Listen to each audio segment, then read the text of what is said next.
In this devlog, I am showcasing the development of a game about building racetracks. Imagine Roller Coaster Tycoon, but with racetracks.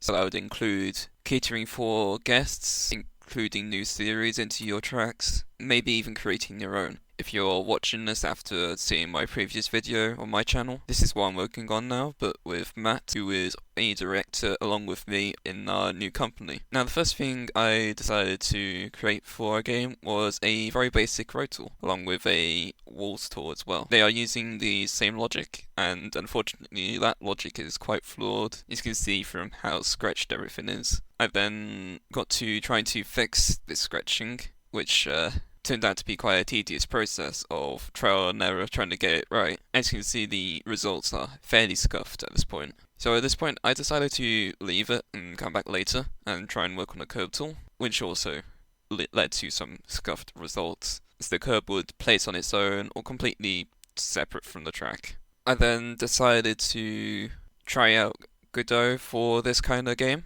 I've used Godot before, and that gave me confidence that I'd be able to use it fairly well.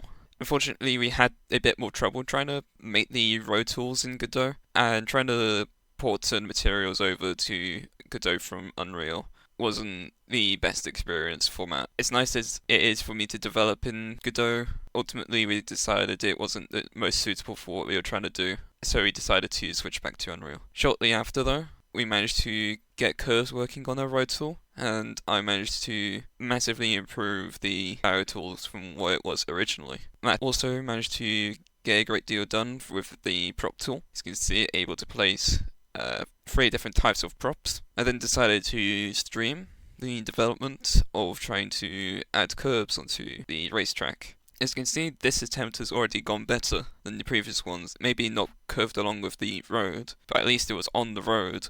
Another attempt later, the curves were curving, just not correctly. And finally, I managed to get the curves working and actually attaching to the racetrack. Experienced a fair bit of relief after that, because I had been trying to get it to work for ages. After that, I was trying to get it to work in the sections that you would click on the racetrack, and also to work across multiple different sections of the roads. And then created a visual aid for placing down each road. And if you notice, the road is a lot smoother looking. It's no longer scratched, as we use the same logic for the curb placement for the road, and it creates a much cleaner result. Same for the barriers as well. At this point, Matt has pushed his changes for the HUD, so that was integrated with the rest of the track tools. If you want to help support us so we can work on this game full time, we are looking to either start, or maybe both, a Patreon and a Kickstarter. Anything, even as small as £1, is greatly appreciated for helping support us. If you don't have any money to give, you can still subscribe to us or like this video. It would still help us out greatly. I look forward to seeing everyone in the next devlog, and see you next time.